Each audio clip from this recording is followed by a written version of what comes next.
মুজিবকে মারা হলো কেন?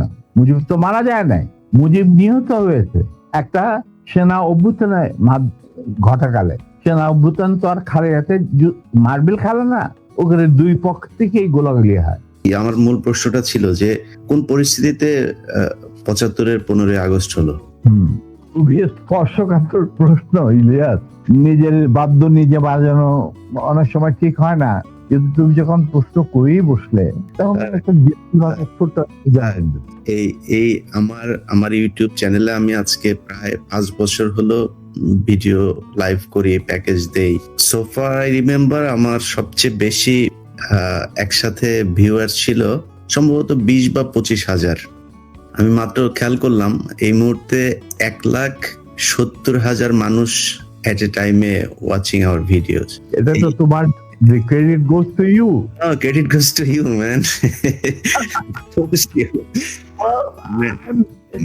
মানে যাকে হয় আল্লাহর ইচ্ছায় হয়। আমি একজন আমি এই জন্যই বললাম যে আপনার নিজের ঢোল আপনি যেটা মানে বাজানোর কথা বলছেন, আপনি তো বাজান নাই, 50 বছর চুপ ছিলেন। যেই স্বাধীনতা আপনারা এনে দিয়ে গিয়েছেন, সেই স্বাধীনতা না আসলে তো আজকের শেখ হাসিনা যে অবস্থায় দেশকে নিয়ে গিয়েছিল, সেই 75-এর পরে আর হয়তো 2-1 বছর লাগতো শেখ মুজিবের সেখানে নিয়ে যেতে। তো আমাদেরকে এই যে উদ্ধার করে দিয়ে গিয়েছেন, এই কৃতজ্ঞতা বোধটা বাঙালি জাতির নেই, যে কারণে আজকে মেজর শরীফুল হক ডালিম বাংলাদেশের মাটিতে নেই। অথচ আপনাদেরকে সর্বোচ্চ সম্মাননা দিয়ে আমাদের দেশে রাখা দরকার ছিল, সেই সম্মানটুকু আমরা দেখাতে পারি নাই বলেই মাঝে মধ্যেই আবার 2024 আসে। তো আপনি ওইটা নিয়ে আমার মনে হয় দেরি তো অবশ্যই হয়েছে, কিন্তু আমাদের জানা উচিত। এই জাতি প্রতিটা মানুষ জানতে চায় কি হয়েছিল 75-এর 15ই আগস্ট। প্রথম কথাটা হচ্ছে যে 15ই আগস্ট কিন্তু কোনো বিচ্ছিন্ন ঘটনা না। এটা সূত্রপাত হয় মুক্তিযুদ্ধ চলাকালীন অবস্থায়। আমরা বুঝতে পেরেছিলাম যে বাংলাদেশের মুক্তিযুদ্ধটা অ্যাকচুয়ালি কাদের ইন্টারেস্টে হচ্ছে, দেখে আমাদের ইন্টারেস্টে হচ্ছে যে আমরা আমাদের দেশ যুদ্ধ করে স্বাধীন করব, নাকি এটার পেছনে অন্য কোনো উদ্দেশ্য কাজ করছে।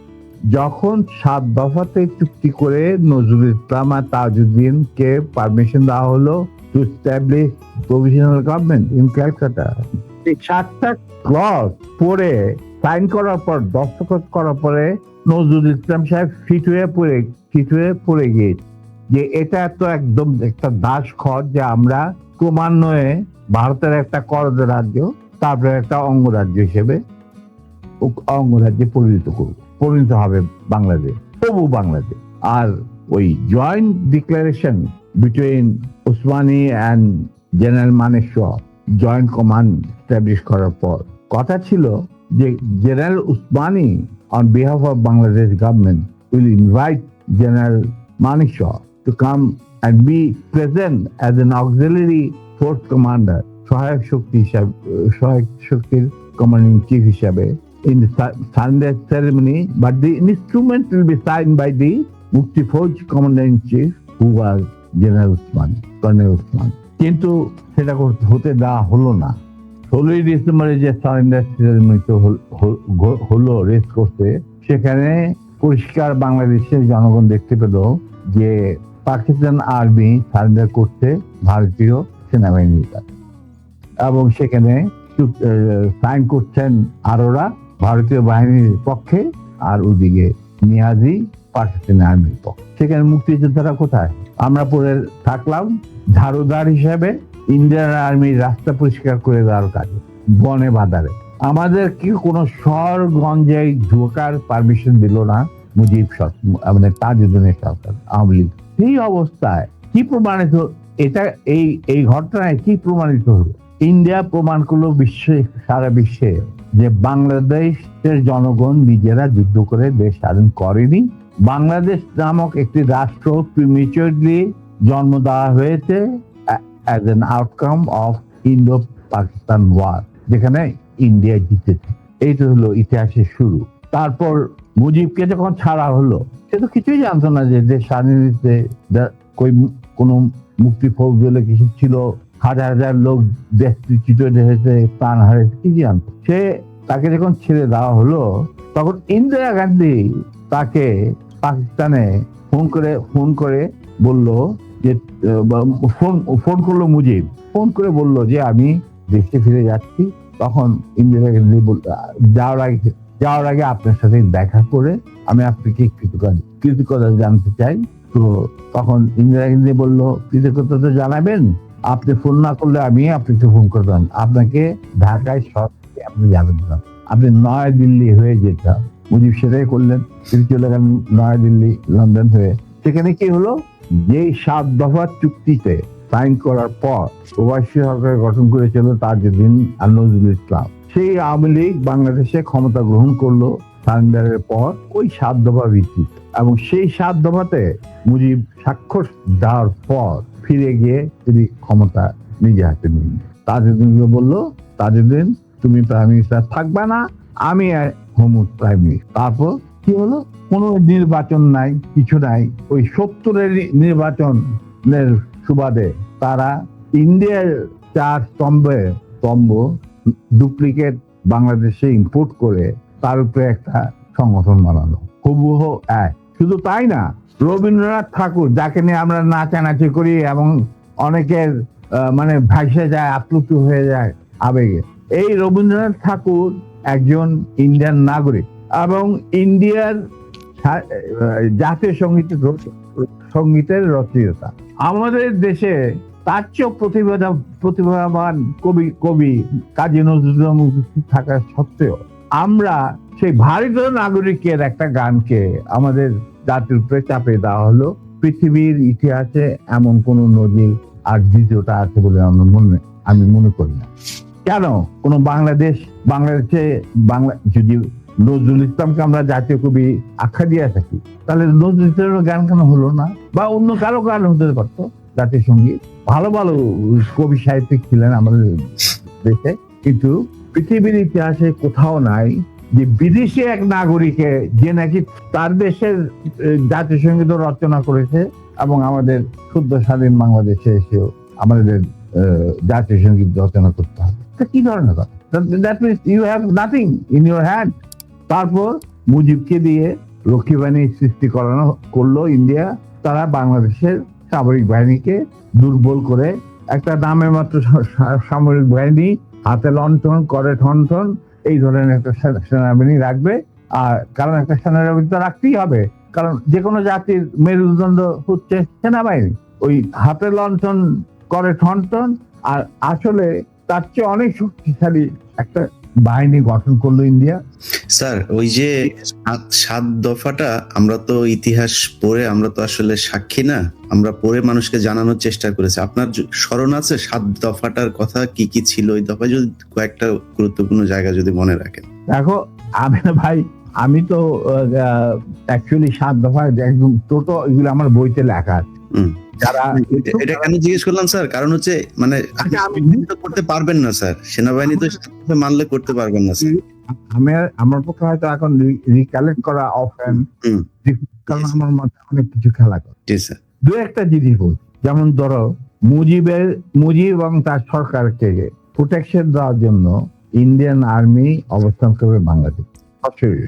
বাংলাদেশের কোনো শক্তিশালী সামরিক বাহিনী গঠিত হবে না। বাংলাদেশের কোনো স্বাধীন বৈদেশিক নীতি থাকবে না। বাংলাদেশের শাসন ব্যবস্থা, আমলাতন্ত্র, শিক্ষা ব্যবস্থা, স্বাস্থ্য ব্যবস্থা, শিল্প ব্যবস্থা, কৃষি ব্যবস্থা সবকিছুই চলবে ভারতীয় বিশেষজ্ঞদের ইচ্ছা মতো। তারা মুজিব বিরোধী কোনো মানুষকে বাঁচিয়ে রাখা হবে না। তার জন্য যত লোক মারা দরকার মারা হবে, যত লোককে লুলা ল্যাংড়া করা হবে, চক্ষু তুলে নেওয়া হবে, মেয়েদের ইজ্জত লুণ্ঠন করা হবে, কোনো সমস্যা। এইভাবে প্রতিপক্ষের উপর ঝাঁপিয়ে পড়ায় 40,000-এরও বেশি লোক মারা গেছে, সেটা সবাই জানে, প্রত্যেকে আসছে। তারপর তোমার আমরা একটা করদ রাজ্যে পরিণত হয়ে গেলাম। কিন্তু সমস্যা দেখা দিল যে বাংলাদেশের মাটিতে যদি ইন্ডিয়ান সোলজাররা অবস্থান নেয়, তাহলে বিদেশ থেকে কোনো দেশেই বাংলাদেশকে স্বীকৃতি দিতে রাজি না। কারণ পাকিস্তান ইতিমধ্যে সিকিউরিটি কাউন্সিল থেকে একটা আইন পাস করে নিল যে বাংলাদেশে কে নিয়ন্ত্রণ করতে ভারত তাদের সেনাবাহিনীর মাধ্যমে, মুজিব সরকারের মাধ্যমে। অতএব এটা একটা ডিসপিউটেড টেরিটরি, এটা একটা স্বাধীন দেশ নয়। তাই আপনারা স্বাধীন কিভাবে রিকগনাইজ করবেন মুজিবের সরকার? এরপর এই এই অবস্থায় ইন্দিরা গান্ধী পড়ল মুসিবত, তো আজ মুজিব সরকার। তখন ইন্ডিয়ান সরকার ডিসাইড করলো যে ঠিক আছে, আমাদের সোলজার আমরা ফেরত নিয়ে আসবো, তার পরিবর্তে আমরা জাতীয় রক্ষী বাহিনী তাই করা হলো। তো যে কাজটা ইন্ডিয়ান আর্মি করছিল সেটা পরে জাতীয় রক্ষী বাহিনী করলো। আর কি ধরনের অত্যাচার, অবিচার, কি ধরনের মানে হত্যাযজ্ঞ, গুম, খুন এবং অনাচার, অবিচার মুজিব সরকার করছিল, সেটা খতিয়ান তো তুমি আমার কি ভালো জানতে। অনেকে এই বিষয়ে লিখেছেন, সাহসী যারা তারা লিখেছেন, আমিও কিছুটা লিখেছি। সেখানেই শেষ হলো না। তারপর দেখা গেল যে সেই সুতিগার থেকে মুজিব কায়েম করলেন একদলীয়, এক ন্যায়তত্ত্ব, স্বৈরাচার শাসন, বাদশা, এবং নিজেকে তিনি আজীবন রাষ্ট্রপতি হিসেবে ঘোষণা দেবেন সিদ্ধান্ত না হয়। এই বাকশালের মেম্বার সবাই। সেই বাকশাল করার পর মুজিবের শক্তি বেড়ে গেল, তার নিষ্ঠুরতা এমন অসহনীয় পর্যায়ে চলে গেল। ইলিয়াস লুটপাট, মার ধর, চোরাচালান, নকল টাকা ছাপানো ভারত থেকে, এই সমস্ত মানে একটা আমাদের মনে অস্তিত্বই এমন অবস্থায় গিয়ে থাকলো যে মানুষ একদিন মুজিবের জন্য দোয়া করেছিল যে আল্লাহ এই মুজিব আমাদের চোখের মনে আমাদের বাঁচাবে, দেশকে স্বাধীন করবে, বাঙালিদের ন্যায্য অধিকার আদায় করবে। সেই মুজিবের জন্য লোকজন আল্লাহর কাছে দোয়া চাচ্ছিল যে আল্লাহ আমাদের আজাদ দাও, নমরুদের হাত থেকে আজাদ দাও, আমরা তো শেষ মরে যাচ্ছি, সব কোথাও কোনো কেউ নেই প্রতিবাদ করা। এটা তো আমরা যারা সেনাবাহিনীতে তখন ছিলাম, যারা দেশপ্রেমী যোদ্ধা, তারা ঠিক মেনে নিতে পারেনি। যেভাবে তারা মেনে নিতে পারেনি পাকিস্তানের জান্তাদের অবিচার এবং দুরাচার।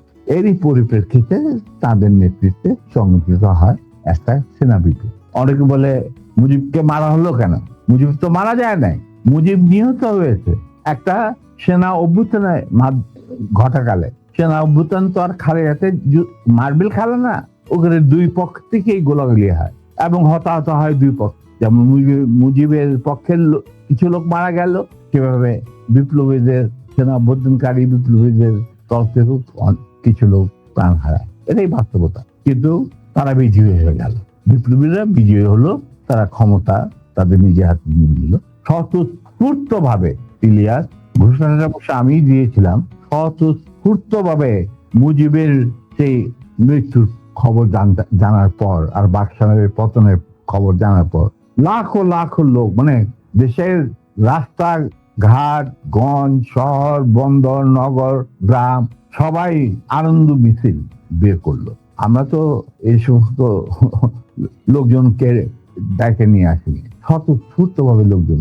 আর যে সমস্ত রাজনৈতিক নেতা বা দলগুলো আন্ডারগ্রাউন্ড ছিল, তারাও জনসমর্থন নিয়ে রাস্তায় চলে আসে। এইভাবেই জনস্বীকৃতি পেয়েছিল 15 আগস্টে 32 সামরিক অভ্যুত্থান এবং পরবর্তীতে খালেদ মোশাররফের প্রতিক্রিয়াশীল কুচক্রীদের কুরাতার বিরুদ্ধে ঘটা 7 নভেম্বর সিপাহী জনতার বিপ্লব। এগুলো সব একই সূত্রে গাথা। তো আমি বলবো যে আমাদের ফার্স্ট রিপাবলিক ছিল ফ্রান্স রেভলিউশনের পরিপ্রেক্ষিতে বলছি, ফার্স্ট রিপাবলিক ছিল 71 মুক্তিযুদ্ধ, তারই ধারাবাহিকতায় হয়েছে 75 আগস্ট বিপ্লব, তারই ধারাবাহিকায় থার্ড রিপাবলিক হয়েছে 1924 সালের ছাত্র জনতার গণ অভ্যুত্থান। এখন যেহেতু আমি বলেছি যে সম্পূর্ণ বিজয় আমাদের এখনো অর্জিত হয়নি, চলমান বিপ্লবের গতিধারায় সংগঠিত হবে চতুর্থ রিপাবলিক, মানে চতুর্থ বিপ্লব। আমি এবং আমার সাথী ভাইরা যারা এখনো বেঁচে আছে, যে অবস্থাতেই আছে, আমরা যদি আমাদের বর্তমান প্রজন্মের বিপ্লবীদের, ছাত্র জনতা, তাদের বিপ্লবী কাণ্ডে কোন রকম অবদান রাখতে পারি আমাদের নিজস্ব অভিজ্ঞতা, যোগাযোগ থেকে, তাহলে আমরা সেটা করতে প্রস্তুত, পিছপা হব না ইনশাআল্লাহ। এবং আমরা তাদেরকে শ্রদ্ধা, সালাম এবং বিপ্লবী সালাম সাথে মন থেকে দোয়া করছি যে তাদের বিপ্লব যাতে ব্যর্থ না হয়, তারা যাতে বিজয় সংগঠিত করে বিজয় অর্জন করে, তারা যাতে একটা সুখী সমৃদ্ধ শক্তিশালী বাংলাদেশ গড়ে তুলে তাকে দুর্যোগ ঘাঁটি হিসেবে স্থাপিত করতে, এই আমার আচ্ছা, আমার চাওয়ার। 15ই আগস্ট বাংলাদেশে নিযুক্ত ভারত এবং সোভিয়েত ইউনিয়নের রাষ্ট্রদূত ঢাকায় ছিলেন না। ভারতীয় হাইকমিশনার সমর সেন গাড়িতে চেপে কলকাতা হয়ে 16ই আগস্ট ঢাকায় পৌঁছান। এরপর বেশ কয়েকটি বৈঠক করে 18ই আগস্ট তিনি বঙ্গভবনে যান। এক খণ্ড কাগজ হাতে সমর সেনকে সরাসরি প্রেসিডেন্ট খন্দকার মোশতাক আহমেদের সান্নিধ্যে দেখা যায়।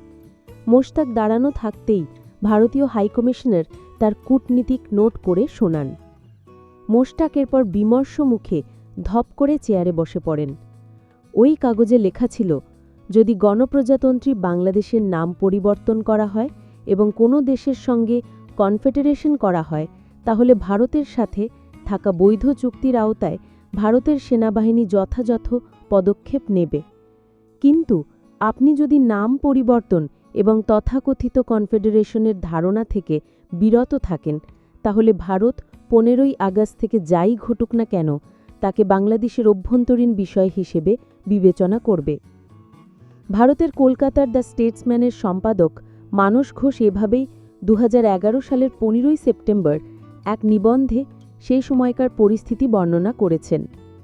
সবাইকে হতচকিত করে দিয়ে 1975 সালের 15ই আগস্ট সেনাবাহিনীর একটি অংশ বাংলাদেশের প্রতিষ্ঠাতা রাষ্ট্রপতি শেখ মুজিবুর রহমান এবং তার পরিবারের সদস্যদের হত্যা করে রাতারাতি দেশের ক্ষমতা নিয়ে নেয়। মধ্যম সারির ওই কর্মকর্তাদের পছন্দে নতুন রাষ্ট্রপতি হন খন্দকার মোশতাক আহমেদ। কিন্তু বঙ্গভবনে থেকে দেশ পরিচালনায় নেপথ্য ভূমিকা রাখছিল হত্যাকারী মেজররা। হত্যাকাণ্ডে জড়িত কর্মকর্তারা সেনাবাহিনীর নামে ক্ষমতা দখল করলেও তাদের পেছনে পুরো বাহিনীর সমর্থন ছিল না। বরং কয়েকজন মেজর বঙ্গভবন থেকে আদেশ নির্দেশ দিচ্ছেন সেটা মানতে পারছিলেন না সামরিক বাহিনীর অনেক জ্যেষ্ঠ কর্মকর্তা। আবার হঠাৎ করে ক্ষমতা পাওয়া খন্দকার মোশতাক আহমেদও ক্ষমতা আরও পোক্ত করার চেষ্টা করছিলেন। সেই সময় আন্তর্জাতিক রাজনীতিতেও চলছিল নানা হিসেব নিকেশ। পরবর্তী কয়েকদিনের ঘটনা প্রবাহে সেসব পরিষ্কার হয়ে যায়। সে সময় ঢাকায় কর্মরত বিভিন্ন কর্মকর্তা, গবেষকের লেখা এবং বিভিন্ন দলিলে 15ই আগস্টের পরবর্তী সময়ে ঢাকায় যা ঘটেছিল তার চিত্র পাওয়া যায়। সেই সময় ঢাকায় যুক্তরাষ্ট্রের রাষ্ট্রদূত ছিলেন ডেভিড ইউজিন বোস্টার। তিনি যেসব তার বার্তা পাঠিয়েছিলেন তাতে সেই সময়কার বেশ কিছু ছোট ছোট কিন্তু গুরুত্বপূর্ণ পরিবর্তন উঠে এসেছে। লেখক ও গবেষক মিজানুর রহমান খান মার্কিন দলিলে মুজিব হত্যাকাণ্ড বইতে তার কিছু উল্লেখ করেছেন। যেমন, রাতারাতি জয় বাংলার পরিবর্তে বাংলাদেশ জিন্দাবাদ বলা শুরু হয়। 15ই আগস্টের পরের প্রথম সপ্তাহে রেডিও ও টেলিভিশনে জাতীয় সঙ্গীত ছাড়া রবীন্দ্রসঙ্গীত এবং ভগবদ্গীতা পাঠ বন্ধ করে দেওয়া হয়েছিল, যদিও কিছুদিন পরে আবার তা চালু হয়। ফলে দেশটি ইসলামী প্রজাতন্ত্র হতে যাচ্ছে বলে প্রথম দিকে পাকিস্তান এবং সৌদি আরব যে ধারণা করেছিল সেটি ভুল বলে প্রতীয়মান হয়। তার বার্তায় মিস্টার বোস্টার লেখেন, মুজিববিহীন একটি সপ্তাহ অতিক্রান্ত হওয়ার পর এখন মনে হচ্ছে দেশটি বড়ই অনিশ্চয়তার কবলে। ক্ষমতার কেন্দ্র যে কোথায় তা এখনও স্থির হয়নি এবং ভারতের ভয় বাতাসে ভাসছে। শেখ মুজিবুর রহমানের সরকারের সঙ্গে ভারতের ছিল ঘনিষ্ঠ সম্পর্ক, কিন্তু খন্দকার মোশতাক আহমেদ পাকিস্তানের সঙ্গে পুনরায় সম্পর্ক তৈরি করতে চাইছিলেন। তখন বাতাসে গুজব ভাসছিল যে পাকিস্তানের সঙ্গে বাংলাদেশের একটি কনফেডারেশন হতে পারে। সেই আশঙ্কা থেকেই খন্দকার মোশতাককে সতর্ক করে দিয়েছিলেন ভারতীয় হাইকমিশনার। শেখ মুজিবুর রহমানকে সপরিবারে হত্যা করার পরের কয়েক সপ্তাহে কী ঘটছিল সেই সময়ের পত্রপত্রিকা থেকে তা আজ করা যায়। দৈনিক ইত্তেফাকের 16ই আগস্ট সংখ্যার শিরোনাম ছিল, খন্দকার মোশতাকের নেতৃত্বে সশস্ত্র বাহিনীর ক্ষমতা গ্রহণ। আরেকটি খবর ছিল, উপরাষ্ট্রপতি, 10 জন মন্ত্রী ও 6 জন প্রতিমন্ত্রীর শপথ। এদিকে আরেকটি খবর ছিল, কালোবাজারি এবং দুর্নীতি ঠেকাতে শেখ মুজিবের সরকার যে 100 টাকার নোট বাতিল বলে ঘোষণা করেছিল, সেখানে সংশোধনী এনে বলা হলো যাদের কাছে অচল 100 টাকার নোট আছে তারা 8,000 টাকা পর্যন্ত বদলে নিতে পারবে। রেড ক্রসের তৎকালীন চেয়ারম্যান গাজী গোলাম মোস্তফার সঙ্গে আগে একটি ঘটনা নিয়ে বিরোধ তৈরি হয়েছিল মেজর ডালিমের। ফলে ক্ষমতা নেওয়ার পরে 15ই আগস্টেই এক আদেশে রেড ক্রস চেয়ারম্যান পদ থেকে তাকে অপসারণ করে বিচারপতি বি.এ. সিদ্দিকীকে ওই দায়িত্ব নিযুক্ত করা হয়। 15 তারিখ থেকেই কারফিউ জারি করা হয়। এরপর 20 আগস্ট সারা দেশে মার্শাল ল জারি করা হয়, তবে ঘোষণায় বলা হয় এটি কার্যকর হবে 15ই আগস্ট থেকে। সেদিন দৈনিক ইত্তেফাক শিরোনাম করেছিল রাষ্ট্রপতি কর্তৃক সর্বসময় ক্ষমতা গ্রহণ। পত্রপত্রিকার খবর অনুযায়ী সেদিন খন্দকার মোশতাক আহমেদের সঙ্গে দেখা করেছিলেন মার্কিন রাষ্ট্রদূত, সোভিয়েট চার্জ d'affaires এবং ভারতীয় রাষ্ট্রদূত। সেদিন আরও একটি আদেশ জারি করেন খন্দকার মোশতাক। শেখ মুজিবুর রহমান যে রাষ্ট্রপতির আদেশে মেজর ডালিম এবং মেজর নূরকে সেনাবাহিনী থেকে অবসর দিয়েছিলেন, 22 আগস্ট সেই 9 নম্বর আদেশ বাতিল করা হয়। পরের দিনে দৈনিক বাংলায় এটাই ছিল শিরোনাম। যেসব দেশ বাংলাদেশের মুক্তিযুদ্ধের বিরোধিতা করেছিল, মোশতাক সরকার দায়িত্ব নেওয়ার পর থেকেই তাদের স্বীকৃতি আসতে শুরু করে। এর মধ্যে শুরুতেই রয়েছে পাকিস্তান, এরপর একে একে সৌদি আরব, ইরান, কাতার, সুদান এসব দেশও বাংলাদেশকে স্বীকৃতি দেয়। 1 সেপ্টেম্বর চীনও বাংলাদেশকে স্বীকৃতি দেয়। এর আগে 22 আগস্ট অবৈধ সম্পত্তি অর্জনের অভিযোগে সাবেক উপরাষ্ট্রপতি এবং প্রধানমন্ত্রী সহ আওয়ামী লীগের 26 জন নেতাকে গ্রেফতার করা হয়, যাদের বেশিরভাগই ছিলেন আগের মন্ত্রিপরিষদের সদস্য। শুরু থেকেই সেনাবাহিনীর কর্তৃত্ব নিয়ে অস্বস্তিতে ছিল ক্ষমতা গ্রহণকারী মেজরদের দলটি।